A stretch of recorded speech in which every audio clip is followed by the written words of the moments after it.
안녕하세요. 저는 나무라고 합니다. 28살이 젊은 나이에 저는 90살의 할머니와 결혼했습니다. 세상은 저를 돈에 눈이 먼 놈이라 욕합니다. 하지만 그날 밤의 진실은 아무도 모릅니다. 제가 겪은 기묘한 첫날 밤 이야기 한번 들어봐 주시겠어요? 결혼식은 온 마을의 구경거리였습니다. 비웃음 섞인 눈빛들. 저는 마치 죄인처럼 고개를 숙였습니다.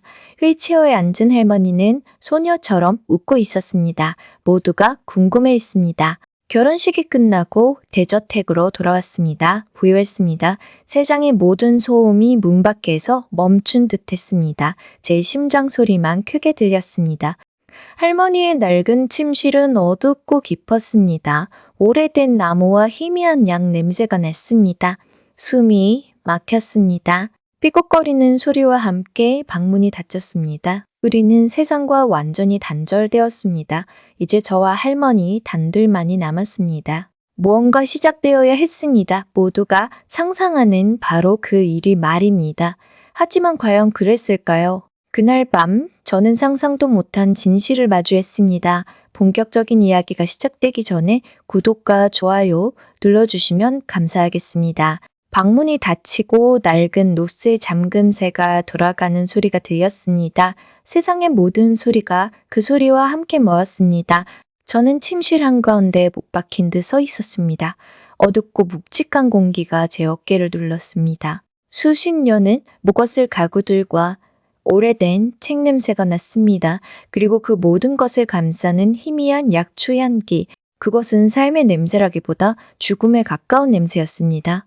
박순자 할머니는 휠체어에서 천천히 몸을 일으켰습니다. 도와주러 다가서자 희미하게 손을 저었습니다. 그녀는 지팡이에 의지해 한 걸음 한 걸음 침대로 향했습니다. 아주 긴 시간을 건너가는 것처럼 보였습니다. 저는 숨을 죽이고 그 모습을 지켜볼 뿐이었습니다. 마을 사람들이 제 등 뒤에서 수군대던 소리가 환청처럼 들려왔습니다. 오늘 밤 저놈은 돈방석에 앉는다는 그 비웃음이. 할머니가 마침내 침대에 걸터 앉았습니다. 그리고는 저를 바라보았습니다. 흐릿한 눈동자였지만 그 시선은 똑바로 저를 향했습니다. 그 눈에 욕망이나 기대 같은 것은 없었습니다. 오히려 깊이를 알 수 없는 슬픔이 담겨 있었습니다. 저는 마른 침을 삼켰습니다. 무슨 말이든 해야 했습니다. 무슨 행동이든 해야 했습니다. 하지만 몸이 움직이지 않았습니다. 긴 침묵이 흘렀습니다. 어색함을 넘어 두려운 침묵이었습니다. 그때 할머니가 마른 입술을 열었습니다. 목소리는 갈라졌지만 분명했습니다. 저기 머리맡에 있는 작은 서랍 좀 열어보게. 저는 홀린 듯이 낡은 자개장 서랍으로 다가갔습니다. 손잡이를 잡자 차가운 감촉이 전해졌습니다. 서랍을 열자 나프탈렌 냄새와 함께 낡은 물건들이 보였습니다. 그 안에 손때 묻은 책 한 권이 있었습니다. 표지는 일지고 누렇게 발해 있었습니다. 제목조차 알아볼 수 없었습니다. 이것 말입니까? 제가 묻자 할머니는 고개를 끄덕였습니다. 책을 들고 침대 곁으로 다가갔습니다. 다음 말이 저를 기다리고 있었습니다. 모두의 예상을 뒤엎는 한마디가 할머니가 말했습니다. 읽어주게. 네, 책을 읽어달라고. 저는 제 귀를 의심했습니다. 이 기묘하고 숨막히는 첫날 밤에 그녀가 원한 것은 책을 읽어달라는 것이었습니다. 저는 할머니의 얼굴을 다시 보았습니다. 농담하는 기색이 아니었습니다. 그녀는 진심이었습니다. 저는 침대 옆에 작은 의자에 조심스럽게 앉았습니다. 책을 펼치자 오래된 종이 냄새가 훅 끼쳐왔습니다. 희미한 등불 아래 글씨를 읽기 시작했습니다. 그것은 아주 오래된 사랑 이야기였습니다. 만나선 안 될 두 남녀의 애틋한 이야기. 제 목소리가 어색하게 방 안을 치웠습니다. 조금씩 목소리는 안정을 찾아갔습니다. 이야기는 느리게 흘러갔습니다. 할머니는 눈을 감고 제 목소리를 듣고 있었습니다. 주름진 얼굴 위로 희미한 미소가 번지는 것 같았습니다. 때로는 작은 한숨을 내쉬기도 했습니다. 그녀는 이야기를 듣는 것이 아니었습니다. 어쩌면 제 목소리를 통해 아주 먼 과거의 누군가를 떠올리는 것 같았습니다. 저는 계속해서 책을 읽었습니다. 1시간이 흐르고 2시간이 흘렀습니다. 창밖은 이미 짙은 어둠에 잠겨 있었습니다. 문득 고개를 들었을 때 할머니는 잠들어 있었습니다. 세근거리는 숨소리가 고요하게 들려왔습니다. 저는 조심스럽게 책을 덮었습니다. 잠든 그녀의 얼굴은 평온해 보였습니다. 한평생의 시름을 모두 내려놓은 아이 같았습니다. 저는 자리에서 일어났습니다. 넓은 침대에는 그녀 혼자 누워 있었습니다. 저는 그 침대로 가지 않았습니다. 그럴 수 없었습니다. 방 한 구석에 보이지 않던 작은 문이 있었습니다. 여러분이 좁은 골방이 나왔습니다. 간이 침대 하나가 놓여 있었습니다.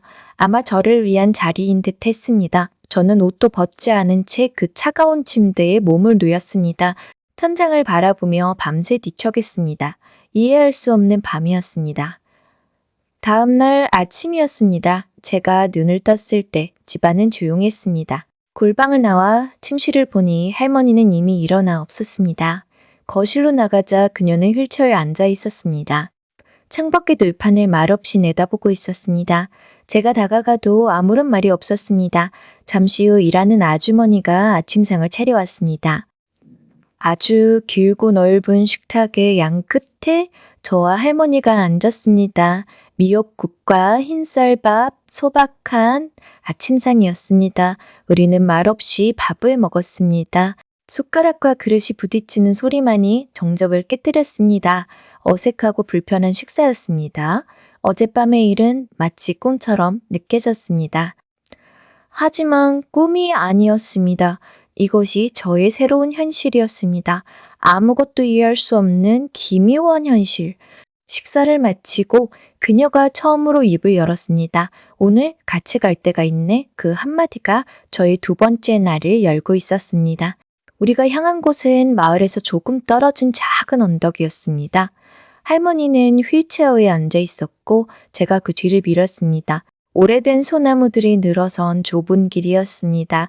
바람이 불 때마다 소립스치는 소리가 낮게 울었습니다.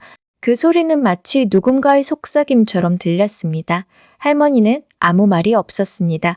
그저 앞만 바라볼 뿐이었습니다. 그녀의 뒷모습은 작고 연약해 보였습니다. 어깨 위로 수십 년의 세월이 내려앉은 듯 했습니다. 언덕 꼭대기에 이르자 낡은 무덤 하나가 나타났습니다. 봉부는 세월의 흔적으로 많이 깎여 있었습니다. 작은 비석이 있었지만 이끼가 끼어 글씨는 보이지 않았습니다. 누구의 무덤인지는 알 수 없었습니다. 할머니는 휠체어를 세워달라고 했습니다. 저는 무덤에서 조금 떨어진 곳에 휠체어를 멈췄습니다. 바람이 잠시 멀었습니다. 고요한 시간이 흘렀습니다. 할머니는 오랫동안 말없이 무덤을 바라보았습니다. 그 시선은 단순한 바라봄이 아니었습니다. 그리움과 슬픔, 그리고 아주 오랜 기다림이 담겨 있었습니다. 저는 그녀의 눈에서 무언가를 읽으려 했지만 알 수 없었습니다. 그녀의 마음속 깊은 곳은 굳게 닫혀 있었습니다. 제가 다가설 수 없는 견고한 벽이 느껴졌습니다. 왜 이곳에 온 걸까? 이 무덤은 누구의 것일까? 수많은 질문이 머릿속을 맴돌았지만 입 밖으로 내지 못했습니다. 한참의 시간이 흐른 뒤였습니다. 할머니가 마른 손을 들어 무덤을 가리켰습니다. 그리고는 아주 희미한 목소리로 말했습니다. 저 아이가 보고 싶었다네. 아이라고 하기엔 너무나 오래된 무덤이었습니다. 적어도 수십 년은 흘렀을 텐데 말입니다. 저는 의아했지만 아무것도 묻지 않았습니다. 그저 그녀의 옆에서 함께 무덤을 바라볼 뿐이었습니다. 햇살이 따뜻했습니다. 하지만 저와 그녀 사이의 공기는 서늘했습니다. 알 수 없는 비밀이 우리 사이에 놓여 있었습니다. 집으로 돌아오는 길에도 우리는 말이 없었습니다. 오후 내내 각자의 공간에서 시간을 보냈습니다. 할머니는 서재에서 오래된 탭들을 꺼내 먼지를 닦았습니다. 저는 정원의 잡초를 뽑거나 낡은 담벼락을 손보았습니다. 우리는 한 집에 있었지만 서로 다른 세상에 있는 것 같았습니다. 그녀는 과거에, 저는 현재에 갇혀 있었습니다. 가끔 시선이 마주칠 때가 있었습니다. 그럴 때마다 그녀는 저를 빤히 바라보았습니다. 그 눈빛은 저를 보는 것 같기도 하고 제 너머에 다른 누군가를 보는 것 같기도 했습니다. 저는 그 시선이 불편했습니다. 마치 속이 훤히 들여다보이는 것 같아 저도 모르게 눈을 피했습니다. 그녀의 눈빛은 너무나 깊고 슬펐습니다.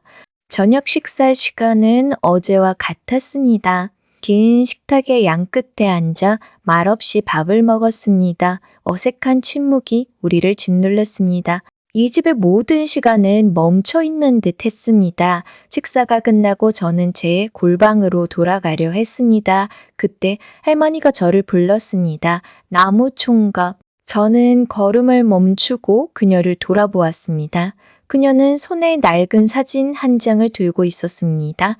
이리 와서 앉아보게. 저는 그녀의 곁으로 다가가 작은 의자에 앉았습니다. 그녀가 제게 사진을 건넸습니다. 흑백 사진이었습니다. 사진 속에는 앳된 얼굴의 젊은 남자가 서 있었습니다. 환하게 웃고 있었습니다. 그는 낡은 작업복 차림이었습니다. 하지만 그 웃음만큼은 세상 누구보다 밝아 보였습니다. 저는 사진 속 남자를 보는 순간 숨을 멈췄습니다. 놀라지 않을 수 없었습니다. 그 남자는 저와 너무나도 닮아 있었습니다. 눈매, 코, 입술, 심지어 웃을 때 살짝 올라가는 입꼬리까지. 마치 수십 년 전에 저를 보는 것 같았습니다. 이 사람은 누구입니까? 떨리는 목소리로 물었습니다. 할머니는 사진에서 눈을 떼지 않은 채 대답했습니다. 내 첫사랑이었지. 이름도 자네와 같은 나무였어. 저는 아무 말도 할 수 없었습니다. 머릿속이 하얗게 비어버리는 것 같았습니다. 그녀의 시선이 왜 그토록 깊고 슬펐는지 이제야 조금 알 것 같았습니다. 그녀는 저를 보고 있었던 게 아니었습니다. 저를 통해 수십 년 전의 첫사랑을 보고 있었던 겁니다. 저는 그저 죽은 사람의 그림자일 뿐이었습니다. 소름이 끼쳤습니다. 이 기묘한 결혼의 비밀이 서서히 모습을 드러내고 있었습니다. 그날 밤 저는 잠을 이룰 수 없었습니다. 골방의 차가운 침대에 누워 천장만 바라보았습니다. 사진 속 남자의 얼굴이 어둠 속에서 떠올랐습니다. 저와 똑같이 생긴 나무라는 이름의 그 남자, 할머니의 첫사랑. 모든 조각들이 하나씩 맞춰지는 기분이었습니다. 왜 그녀가 저를 선택했는지, 왜 저를 그런 슬픈 눈으로 바라보았는지 저는 제가 아니었습니다. 저는 과거의 망령을 되살리기 위한 도구였습니다. 심장이 차갑게 식는 것 같았습니다. 누군가의 대역이 된다는 것은 끔찍한 기분이었습니다. 밤새 뒤척이다 새벽녘에야 겨우 잠이 들었습니다. 다음 날부터 모든 것이 다르게 보이기 시작했습니다. 할머니의 모든 말과 행동이 새로운 의미로 다가왔습니다. 아침 식탁에서 그녀가 제게 말했습니다. 오늘은 텐마루를 좀 손봐야겠네. 그곳은 그 아이가 가장 좋아하던 장소였지. 그 아이. 이제 저는 그 아이가 누구인지 알았습니다. 저는 묵묵히 고개를 끄덕이고 연장을 챙겼습니다. 낡은 텐마루에 앉아 못질을 하는 동안 그녀는 멀찍이 서 저를 지켜보았습니다. 그 시선은 따가웠습니다. 저는 제가 아니라 수십 년 전에 그 남자가 되어 땀을 흘리고 있었습니다. 그녀의 기억 속에서 저는 이미 다른 사람이었습니다. 며칠이 흘렀습니다. 할머니는 저에게 종종 옛날 이야기를 들려주었습니다. 저녁을 먹고 난 후 희미한 등불 아래에서 그녀는 아주 먼 과거를 여행하는 듯 했습니다. 이야기의 주인공은 언제나 그 남자, 나무였습니다. 가난했지만 마음이 따뜻했던 청년, 둘이서 몰래 만나던 냇가 이야기, 그가 처음으로 손을 잡아주었을 때의 떨림, 그녀의 얼굴에는 소녀 같은 수줍음이 피어났습니다. 주름진 얼굴이라고는 믿기지 않을 만큼 저는 그저 듣고만 있었습니다. 그녀의 행복한 추억 속에서 저는 존재하지 않았습니다. 저는 그저 그녀의 이야기를 들어주는 텅 빈 벽과 같았습니다. 이야기가 깊어질수록 저는 더 외로워졌습니다. 어느 날 밤 그녀가 마침내 모든 것을 털어놓았습니다. 그날은 비가 내리고 있었습니다. 창문을 두드리는 빗소리가 그녀의 목소리와 섞였습니다. 우리는 약혼한 사이였네. 집안의 반대가 심했지만 도망가서 우리끼리 살기를 약속했지. 그녀의 목소리가 가늘게 떨렸습니다. 떠나기로 한 날이었어. 밤에 저기 언덕 위 소나무 아래서 만나기로 했지. 저는 숨을 죽였습니다. 그 언덕은 며칠 전 저와 함께 갔던 곳이었습니다. 낡은 무덤이 있던 바로 그곳. 내가 먼저 나가서 기다리고 있었네. 그런데 아무리 기다려도 그 아이가 오지 않는 거야. 불안한 마음에 마을로 내려가 보니 사람들이 웅성거리고 있었어. 그녀는 잠시 말을 멈추고 숨을 골랐습니다. 창백한 얼굴이 어둠 속에서 더욱 하얗게 보였습니다. 사고가 났다고 하더군. 나에게 주려고 산 비녀값에 마련하려고 험한 공사판에 나갔다가 그만. 그녀는 말을 잇지 못했습니다. 주름진 손으로 얼굴을 감쌌습니다. 작은 어깨가 가늘게 떨리고 있었습니다. 70년 전의 슬픔이 바로 어제의 일처럼 생생하게 느껴졌습니다. 언덕 위의 무덤이 바로 그의 무덤이었습니다. 그녀는 평생을 그 무덤 곁에서 살아온 것이었습니다. 결혼도 하지 않고 오직 첫사랑의 기억만을 끌어안고서 저는 아무 말도 할 수 없었습니다. 어떤 위로도 이 깊은 슬픔 앞에서는 무의미했습니다. 그녀의 울음소리가 빗소리에 섞여 방 안을 채웠습니다. 얼마나 지났을까? 그녀가 고개를 들었습니다. 눈물 젖은 눈으로 저를 바라보았습니다. 그리고는 믿을 수 없는 말을 했습니다. 그래서 자네를 본 순간 결심했네. 내 마지막은 그 아이와 함께 끝내고 싶다고. 그 아이의 모습으로 내 곁에 있어달라고. 그것이 이 기괴한 결혼의 진짜 이유였습니다. 그녀의 지독한 순종이었습니다. 저는 할 말을 잃었습니다. 이것은 사랑이 아니었습니다. 이것은 한 사람의 기억을 향한 무서운 집착이었습니다. 그리고 저는 그 집착의 제물이었습니다. 빗소리가 점점 더 거세졌습니다. 마치 제 마음속에서 폭풍이 몰아치는 것 같았습니다. 진실을 알게 된 다음 날부터 집안의 공기는 더욱 무거워졌습니다. 저는 할머니를 어떻게 대해야 할지 알 수 없었습니다. 그녀의 눈을 마주 볼 때마다 사진 속 남자의 얼굴이 겹쳐 보였습니다. 저는 더 이상 저 자신이 아닌 것 같았습니다. 그녀가 저를 부를 때마다 심장이 내려앉았습니다. 나무야 하고 부르는 그 다정한 목소리, 그 목소리는 저를 향한 것이 아니었습니다. 70년 전에 죽은 사람을 부르는 소리였습니다. 저는 유령의 집에 갇힌 유령이 된 기분이었습니다. 그녀는 제게 아무것도 강요하지 않았습니다. 하지만 그녀의 존재 자체가 저를 올바매고 있었습니다. 함께 식사를 할 때면 그녀는 이렇게 말했습니다. 그 아이도 참깨를 좋아했지. 많이 먹게. 정원을 거닐 때면 그녀는 중얼거렸습니다. 그 아이의 손도 자네처럼 투박하고 따뜻했어. 모든 순간, 모든 대화 속에 그 남자가 있었습니다. 저는 점점 숨이 막혀왔습니다. 제 생각, 제 감정, 제 존재는 지워지고 있었습니다. 오직 그 남자의 대역으로서의 역할만이 남아있었습니다. 며칠 동안 저는 거의 말을 하지 않았습니다. 그녀가 말을 걸면 짧게 대답할 뿐이었습니다. 점점 더 그녀를 피하게 됐습니다. 식사 시간이 아니면 제 골방에 틀어박혀 나오지 않았습니다. 그녀도 그런 저의 변화를 느꼈을 겁니다. 하지만 아무것도 묻지 않았습니다. 그저 멀리서 슬픈 눈으로 저를 바라볼 뿐이었습니다. 그 눈빛은 이제 동정심마저 불러일으키지 못했습니다. 오히려 저를 옥죄는 족쇄처럼 느껴졌습니다. 이 집에서 벗어나고 싶었습니다. 이 끔찍한 연극을 끝내고 싶었습니다. 하루는 도저히 견딜 수가 없었습니다.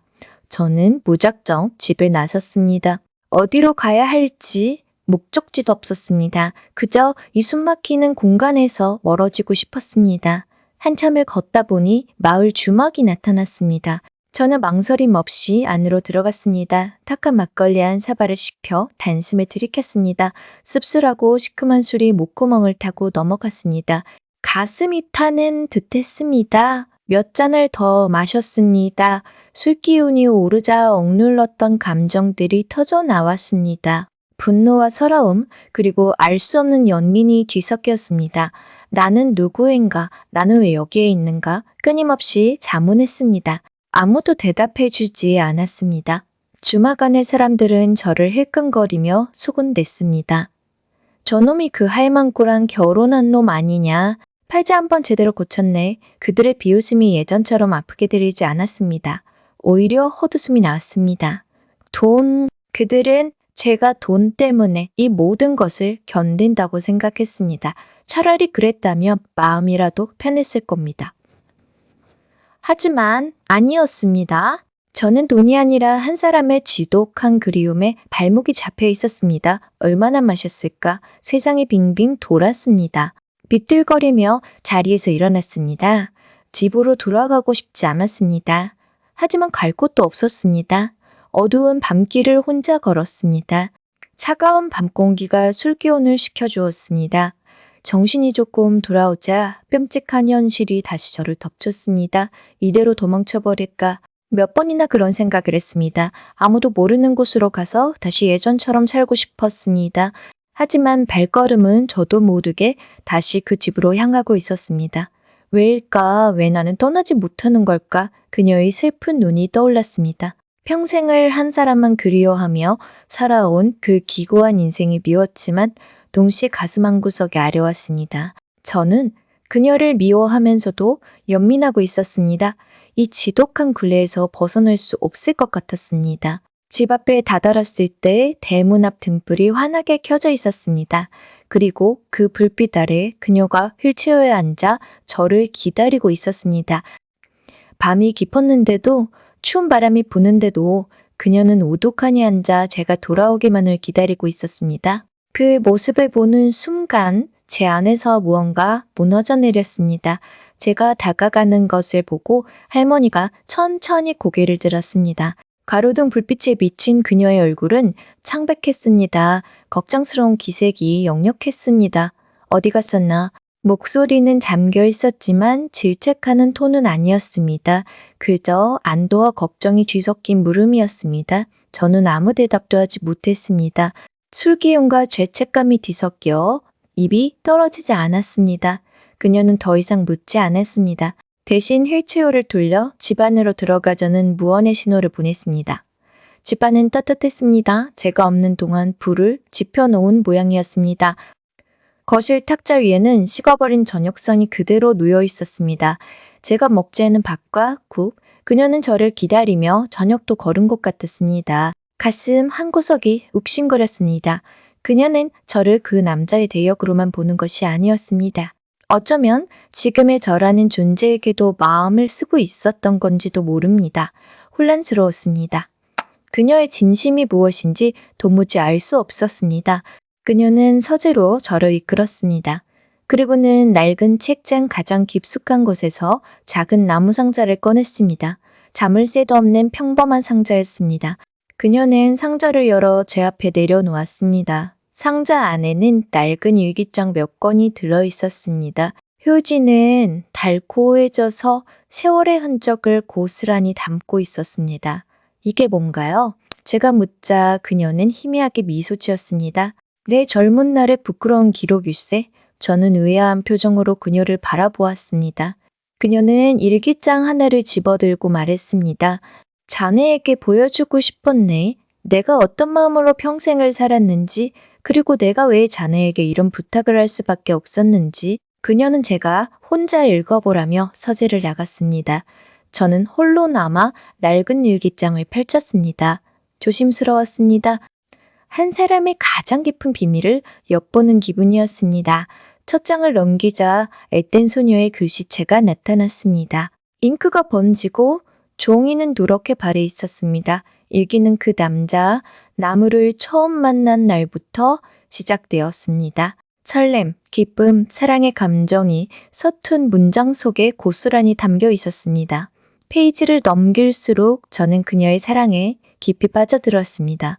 그것은 풋풋하고 순수한 세상, 무엇과도 바꿀 수 없는 사랑이었습니다. 유리는 그가 죽던 날에서 멈춰 있었습니다. 그날의 페이지는 온통 눈물 자국으로 얼룩져 있었습니다. 글씨는 심하게 흔들려 알아볼 수 없을 정도였습니다. 찢겨나간 마음이 종이 위에서 비명을 지르고 있었습니다. 저는 잠시 책을 덮고 눈을 감았습니다. 70년 전 한 소녀가 겪었을 고통이 제 가슴으로 파고들었습니다. 다시 책을 펼쳤습니다. 그 뒤로는 아무것도 쓰여 있지 않았습니다. 그녀의 시간은 그날 이후로 멈춰버린 것이었습니다. 일기장 맨 뒷장에 무언가 덧붙여진 종이가 있었습니다. 오래된 신문기사 조각이었습니다. 사고 현장을 보도하는 짧은 기사였습니다. 저는 기사를 읽다가 숨을 멈췄습니다. 거기에는 제가 몰랐던 사실이 적혀 있었습니다. 그는 혼자 죽은 것이 아니었습니다. 그는 무너지는 공사장 잔해 속에서 한 사람을 밀쳐내고 대신 목숨을 잃었습니다. 그리고 그가 구한 사람은 바로 약혼녀였던 박순자, 그녀 자신이었습니다. 그는 그녀를 구하기 위해 자신의 목숨을 던졌던 것입니다. 모든 것을 알게 되었습니다. 그녀의 집착은 단순한 그리움이 아니었습니다. 평생을 짊어져야 했던 끔찍한 죄책감이었습니다. 자신을 살리고 죽은 연인에 대한 미안함, 그 죄책감이 그녀를 70년 동안 과거에 묶어두었던 겁니다. 저는 일기장을 덮고 한참을 움직일 수 없었습니다. 그녀의 삶의 무게가 저를 짓눌렀습니다. 얼마나 고통스러웠을까, 얼마나 외로웠을까, 그녀를 향한 원망이 눈 녹듯 사라졌습니다. 그 자리에는 깊은 연민과 이해가 들어섰습니다. 저는 자리에서 일어났습니다. 그리고 그녀가 있는 침실로 향했습니다. 문을 열자 그녀는 침대에 기대앉아 창밖을 보고 있었습니다. 저를 보더니 놀란 눈치였습니다. 제가 그녀의 침대 곁으로 다가갔습니다. 그리고는 처음으로 그녀의 주름진 손을 잡았습니다. 차가웠지만 미세한 떨림이 느껴졌습니다. 그녀가 놀라 저를 바라보았습니다. 그녀의 눈에 눈물이 고였습니다. 제가 말했습니다. 힘드셨겠어요. 정말로. 그 한마디에 그녀의 눈에서 눈물이 흘러내렸습니다. 70년을 참아온 눈물이었습니다. 그날 이후로 우리 사이에는 미묘한 변화가 생겼습니다. 저는 더 이상 그녀를 피하지 않았습니다. 그녀 역시 저를 대하는 태도가 조금은 달라졌습니다. 여전히 저를 통해 과거의 연인을 보는 듯 했지만 그 시선 속에는 이제 현재의 저를 향한 고마움과 미안함이 섞여 있었습니다. 우리는 전보다 더 많은 대화를 나누었습니다. 그녀는 더 이상 슬픈 과거 이야기만 하지 않았습니다. 제가 살아온 고단했던 삶에 대해 물었고 귀 기울여 들어주었습니다. 저는 처음으로 누군가에게 제 이야기를 하고 있었습니다. 고아로 자라며 겪었던 서러움, 세상의 냉대 속에서 버텨야 했던 외로움. 그녀는 제 이야기를 들으며 함께 눈시울을 붉혔습니다. 우리는 서로의 상처를 들여다보고 조심스럽게 어루만져주기 시작했습니다. 어느 맑은 날 오후였습니다. 저는 정원에서 키가 너무 자란 감나무 가지를 치고 있었습니다. 그녀는 툇마루에 앉아 그 모습을 지켜보고 있었습니다. 햇살이 그녀의 흰머리를 은빛으로 물들었습니다. 평화로운 풍경이었습니다. 톱질을 하던 중 발을 헛디뎌 저는 사다리에서 떨어지고 말았습니다. 다행히 크게 다치지는 않았지만 발목을 조금 핀 것 같았습니다. 그 순간 믿을 수 없는 일이 일어났습니다. 할머니가 휠체어에서 벌떡 일어나 저를 향해 절뚝거리며 달려왔습니다. 평소에는 지팡이 없이는 한 걸음도 떼기 힘들어하던 그녀였습니다. 괜찮으냐, 나무야. 그녀의 목소리는 다급함으로 가득 차 있었습니다. 그녀는 제 앞에 주저앉아 제 발목을 살폈습니다. 주름진 손이 다급하게 제 다리를 더듬었습니다. 그 순간 그녀의 눈에는 과거의 연인이 아닌 오직 다친 저만이 있었습니다. 저는 아픔도 잊은 채 멍하니 그녀를 바라보았습니다. 그녀의 눈에 고인 것은 진심 어린 걱정이었습니다. 그녀가 저를 부축해 일으켰습니다. 연약한 몸이었지만 저를 걱정하는 마음에서 나온 초인적인 힘이었습니다. 우리는 서로에게 의지한 채 집 안으로 들어갔습니다. 그날 저는 처음으로 깨달았습니다. 그녀의 마음속에 저라는 존재가 아주 작게나마 자리를 잡기 시작했다는 것을. 시간은 느리게 하지만 꾸준히 흘러갔습니다. 가을이 깊어지고 마당의 단풍이 붉게 물들었습니다. 그녀의 건강은 눈에 띄게 나빠지고 있었습니다. 기침이 잦아지고 잠을 자는 시간이 길어졌습니다. 저는 그녀의 곁을 지켰습니다. 약을 챙겨드리고 죽을 쏘아드렸습니다. 밤에는 그녀가 잠들 때까지 곁에 앉아 책을 읽어주었습니다. 이제는 사랑 이야기가 아니었습니다. 그녀가 좋아하는 시를 읽거나 재미있는 옛날 이야기를 들려주었습니다. 그녀는 제 목소리를 들으며 평온하게 잠이 들곤 했습니다. 우리는 이제 할머니와 손자 같기도 했고 오랜 친구 같기도 했습니다. 서로에게 없어서는 안 될 존재가 되어가고 있었습니다. 하지만 저는 알고 있었습니다. 이 평화로운 시간은 그리 길지 않을 것이라는 것을. 죽음의 그림자가 그녀의 주위를 맴돌고 있었습니다. 그 사실이 저를 두렵게 했습니다. 그녀가 없는 이 큰 집을 상상할 수 없었습니다. 그녀가 없는 저의 삶을 생각할 수 없었습니다. 언제부터였을까? 제가 그녀에게 이토록 깊이 의지하게 된 것은 이 감정이 연민인지 정인지 아니면 그 이상의 무엇인지 저 자신도 알 수 없었습니다. 어느 날 밤 저는 집을 떠나기로 결심했습니다. 이대로 그녀의 마지막을 보는 것은 너무나 고통스러울 것 같았습니다. 그녀가 제게 남겨줄 재산도 이 집도 모두 부담스러웠습니다. 저는 원래 있던 자리로 돌아가야 했습니다. 아무것도 아니었던 그때로 저는 밤새 짐을 쌌습니다. 가져갈 것이라고는 낡은 옷 몇 벌이 전부였습니다. 날이 밝기 전에 그녀가 잠든 사이에 조용히 떠날 생각이었습니다. 작별 인사도 없이 떠나는 것이 비겁하다고 생각했지만 그녀의 얼굴을 마주하고 떠난다고 말할 자신이 없었습니다. 이른 새벽, 저는 작은 보따리를 들고 제 골방을 나섰습니다. 살며시 그녀의 침실 문을 열었습니다. 마지막으로 얼굴이라도 보고 싶었습니다. 그런데 그녀는 잠들어 있지 않았습니다. 침대에 기대 앉아 저를 보고 있었습니다. 마치 제가 떠날 것을 이미 알고 있었다는 듯이 그녀의 눈빛은 슬펐지만 원망하는 기색은 없었습니다. 가려는 게냐 나지막에 묻는 목소리에 저는 고개를 숙였습니다. 죄송합니다. 그 말밖에 할 수가 없었습니다.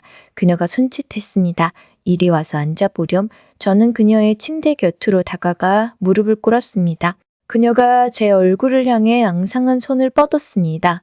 그리고는 제 뺨을 아주 부드럽게 쓰다듬었습니다. 그 손길은 너무나 따뜻했습니다. 그녀가 말했습니다. 고마웠다, 나무야. 내 덕분에 내 마지막이 외롭지 않았어. 이제는 편히 그 아이에게 갈 수 있겠구나. 그녀의 눈에서 눈물 한 방울이 흘러 제 손등 위로 떨어졌습니다. 뜨거웠습니다. 그 순간 저는 떠날 수 없다는 것을 깨달았습니다. 저는 그녀의 마지막을 지켜주어야 했습니다. 그것이 제가 그녀에게 해줄 수 있는 유일한 것이었습니다. 저는 그녀의 손을 잡고 고개를 저었습니다. 아니요, 어디에도 가지 않아요. 여기 있을게요. 당신 곁에. 제 대답에 그녀는 평생 처음인 것처럼 환하게 미소 지었습니다. 그 미소는 70년의 세월을 뛰어넘어 가장 아름다운 소녀의 미소였습니다. 제가 떠나지 않겠다고 맹세한 그날 밤 이후 우리는 마지막 계절을 함께 맞이했습니다. 시간이 아주 느리게 흘러가는 것 같았습니다. 모든 순간이 소중하고 애틋했습니다. 이제 그녀는 저를 보며 더 이상 과거의 그 남자를 떠올리지 않았습니다. 그녀의 흐릿한 눈동자에는 오직 저, 나무라는 사람이 온전히 담겨 있었습니다. 우리는 함께 툇마루에 앉아지는 해를 바라보았습니다. 말없이 서로의 온기에 기대 앉아 있는 것만으로도 충분했습니다. 그녀의 손을 잡으면 앙상한 뼈마디를 통해 그녀가 살아온 고단한 세월이 느껴졌습니다. 저는 그 손을 더 꽉 잡았습니다. 그녀의 마지막 겨울이었습니다. 첫눈이 내리던 날 그녀는 아이처럼 기뻐했습니다. 저는 휠체어를 밀어 그녀와 함께 마당을 거닐었습니다. 하얀 눈송이들이 그녀의 은빛 머리카락 위에 수복이 내려앉았습니다. 그 모습은 성스럽고 아름다웠습니다. 그녀가 말했습니다. 참으로 오랜만에 보는 평화로운 눈이구나. 그녀의 얼굴에는 그늘 한 점 없었습니다. 70년을 짓누르던 죄책감과 그리움에서 완전히 벗어난 평온한 얼굴이었습니다. 그녀는 자신의 마지막이 다가오고 있음을 알고 있었습니다. 그리고 그것을 두려워하지 않았습니다. 어느 날 밤이었습니다. 저는 여느 때처럼 그녀의 침대 곁에 앉아 책을 읽어주고 있었습니다. 그녀는 눈을 감고 제 목소리에 귀를 기울이고 있었습니다. 문득 그녀의 숨소리가 아주 얕아졌다는 것을 느꼈습니다. 저는 읽던 것을 멈추고 그녀를 내려다보았습니다. 그녀가 희미하게 눈을 떴습니다. 그리고는 저를 보며 아주 옅게 미소 지었습니다. 그 눈빛은 모든 것을 말해주고 있었습니다. 고맙다는 인사와 이제 괜찮다는 위로, 그리고 마지막 작별이었습니다. 저는 아무 말 없이 그녀의 손을 잡았습니다. 그녀의 손에서 온기가 서서히 사라지고 있었습니다. 그녀는 제 손을 마주 잡으려 했지만 더 이상 힘이 남아있지 않았습니다. 그녀의 숨소리가 잦아들었습니다. 그리고 뭐였습니다. 아주 조용히 긴 여행을 마친 나그네처럼 평온하게 저는 그녀의 손을 놓지 않고 오랫동안 그 자리에 앉아 있었습니다. 창밖은 고요했고 방 안에는 우리 두 사람의 시간만이 멈춰 있었습니다. 장례는 조용히 치러졌습니다. 마을 사람들은 여전히 수군거렸습니다. 이제 저 청년이 저 막대한 재산을 모두 차지하겠구나. 저는 그들의 말에 아무런 대꾸도 하지 않았습니다. 며칠 후 변호사가 찾아왔습니다. 그녀의 유언장을 가지고 온 것이었습니다. 마을의 몇몇 유지들도 호기심 어린 얼굴로 그 자리에 함께했습니다. 변호사는 유언장을 천천히 읽어내려갔습니다. 모두가 숨을 죽였습니다. 그녀의 전 재산은 그녀가 평생 후원해온 보육원과 가난한 학생들을 위한 장학재단에 기부되었습니다. 모두가 놀라 입을 다물지 못했습니다. 그렇다면 저 청년에게는 무엇이? 모두의 시선이 제게로 쏠렸습니다. 변호사가 마지막 부분을 읽었습니다. 박순자 씨는 나무 씨에게 단 한 가지를 남겼습니다. 지금 살고 있는 이 대저택입니다. 그리고 편지 한 통을 함께 남겼습니다. 변호사가 제게 낡은 편지 봉투를 건넸습니다. 저는 떨리는 손으로 편지를 열었습니다. 그녀의 익숙한 글씨체였습니다. 나무야, 이 편지를 읽을 때쯤이면 나는 내 곁에 없겠구나. 내게 많은 짐을 지운 것 같아 미안하다. 나는 평생을 과거에 갇혀 살았다. 죽은 사람의 그림자를 쫓으며 나 자신을 괴롭혔지. 그런 내 앞에 네가 나타나 주었다. 너는 그 아이를 닮았지만 그 아이가 아니었다. 너는 나를 과거의 죄책감에서 구해준 따뜻한 사람이었다. 나는 너에게 돈을 주고 싶지 않았다. 돈은 사람을 외롭게 만들 뿐이니까. 대신 네가 편히 기댈 수 있는 집을 주고 싶었다. 더 이상 세상의 눈치를 보지 않고 너 자신으로 살아갈 수 있는 너만의 공간을 부디 하선 과거의 삶을 살아가렴. 너는 더 이상 과거의 그림자가 아니다. 너는 나무, 너 자신으로 행복해야 한다. 고마웠다. 나의 마지막을 지켜준 나의 사람아, 편지를 다 읽었을 때 제 뺨 위로 눈물이 흐르고 있었습니다. 주변의 모든 소리가 멀어졌습니다. 그녀의 마지막 진심이 제 가슴을 가득 채웠습니다. 저는 이제 혼자였습니다. 하지만 외롭지 않았습니다. 저는 이 집에 남아 그녀의 마지막 뜻을 지키기로 했습니다. 언덕 위 그녀의 무덤을 첫사랑의 무덤 곁에 나란히 만들어 주었습니다. 이제 두 사람은 70년의 세월을 넘어 함께할 것입니다. 저는 매일 아침 2개의 무덤을 돌봅니다. 그리고 이 집을 가꿉니다. 이곳은 이제 더 이상 유령의 집이 아닙니다. 한 사람의 지고지순한 사랑과 저를 향한 마지막 배려가 담긴 저의 소중한 집입니다. 저는 여기서 그녀가 바랐던 대로 저의 삶을 살아갈 겁니다. 오랫동안, 아주 오랫동안